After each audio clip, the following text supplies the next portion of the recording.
Hey YouTubers! Welcome to my channel, Andrea René Abroad, where I talk about Peace Corps, travel, and working abroad. My name is Andrea and I am a returned Peace Corps volunteer who served in Nicaragua from August of 2016 to April of 2018. In today's video, I'm going to be discussing what my living situation was like during Peace Corps. So one point that I do first want to talk about is the rules regarding a host family in Peace Corps Latin America. This is the reason that our country director gave us. A while ago in the history of Peace Corps in Latin America, there was a Peace Corps volunteer who actually went missing, and to this day, he has never been found. And so Peace Corps in Latin America decided that they would require all Peace Corps volunteers to live with a host family for the duration of their service. And the thought behind this was, if the host family noticed that you were gone for multiple days on end and you did not communicate to them that you were going to be gone, that they would be able to notify Peace Corps as soon as possible. And I think it goes beyond just, avoiding missing person situations. It's also a great idea to have it just in case you have any random person hanging around outside your house. You can just tell your host family, and generally they'll be really good about shooing that person away. And it's just overall a safer idea. No matter how well traveled you are a guest in the culture and in the country in which you are serving, and having that support from your host country nationals will just increase your safety. So that is why you have to have a host family in Peace Corps Latin America. And what defines living with a host family? So living with a host family means you are at least on your host family's property and they live on that property as well. So you can't just rent a place and call your landlord your host family. No, your host family has to be living on the same plot of land as you.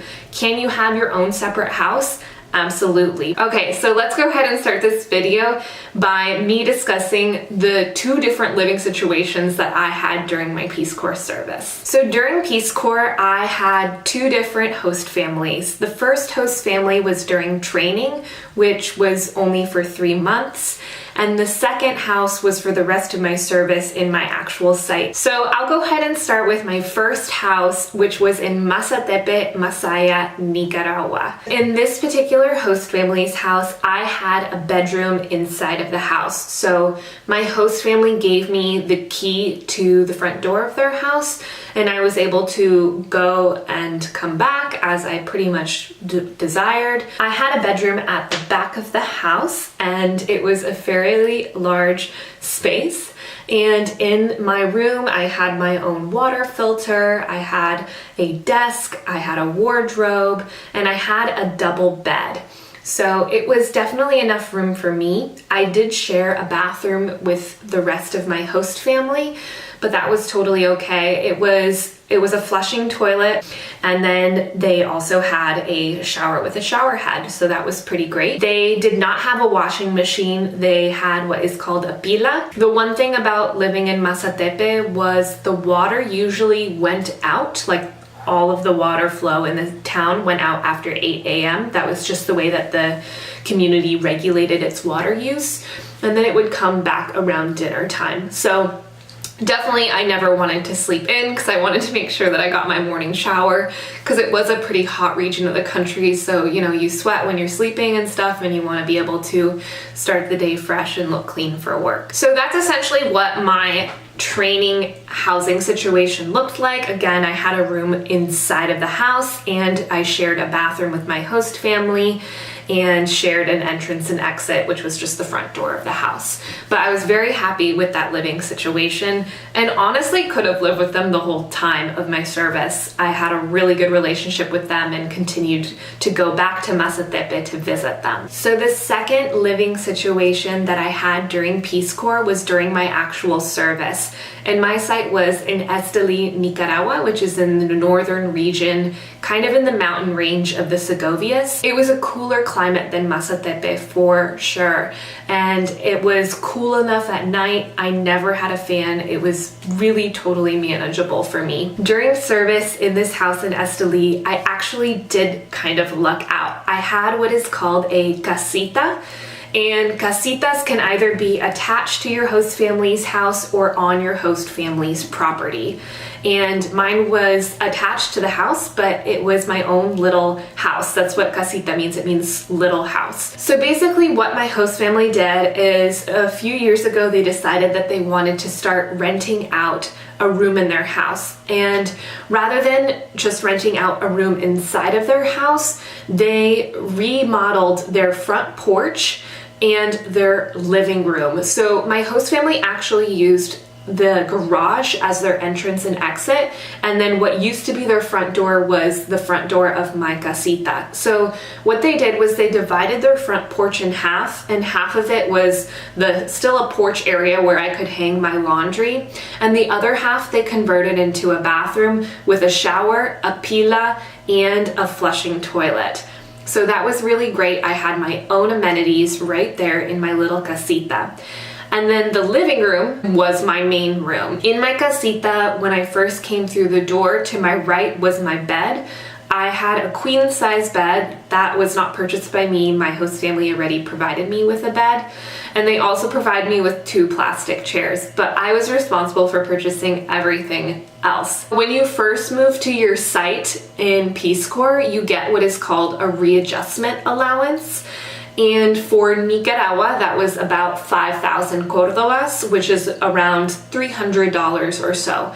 So we had that amount of money to be able to purchase any things that we needed. So I used that money to buy all of my kitchen unit. When I first initially moved into my house, I was not able to afford to purchase a refrigerator. And so I actually did live in my casita without refrigeration for 2 months. Even though I'm pretty against spending your own personal money during Peace Corps, just because I think it's important to experience what it's like to live at the socioeconomic level of the Nicaraguans or your country of service, I decided that I would make an exception since it was my birthday. I thought, well, I think I can buy myself a refrigerator. So I had a bucket that my host family gave me that basically worked as my cabinet or pantry, and I put all my dry goods in there so that no animals or rodents or whatever could get into my dry goods. And then I did purchase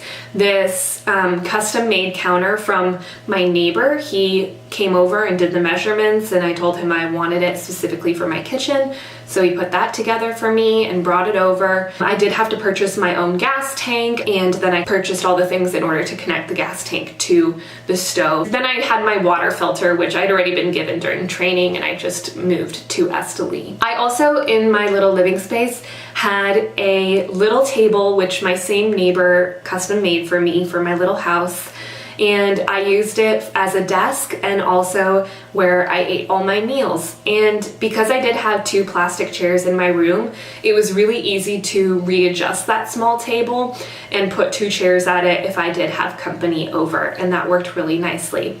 And then I did also have a little storage space that I eventually purchased to be able to put all of my school materials. In this photo, you can see that I did make my own dresser out of cardboard that I got at basically the Walmart in Esteli. I just got a whole bunch of boxes that were lying around, and I made my own dresser because even though we were given that readjustment allowance, it just was not enough money for me to justify getting a dresser. And then my host mom did eventually give me a plastic dresser, but that was really far into my service, over a year into my service. So that's pretty much a tour of the interior space of my room. I do want to also include the fact that my host mom was super awesome and always trying to improve the quality of my living space. So about 6 months into service, my host mom told me that she was going to install a ceiling in my casita, which was really exciting because previously I just had the metal roof. So all the roofs in Nicaragua are metal, and most houses actually don't have ceilings. You can just look up and see the metal roof. She was nice enough to actually make the investment to install a ceiling. I hadn't asked her for it or anything. It was cooler in my room. The temperature was regulated better. And then whenever it rained, I wouldn't hear the same amount of noise as I did before I had the ceiling. I wasn't able to do this video during my service, but I hope this gave you a good idea of what you can expect your living situation to be during Peace Corps. If you have any other questions for me regarding living space, please go ahead and comment below. Thank you so much for watching this video. Don't forget to like and subscribe if you would like to receive more videos like this one.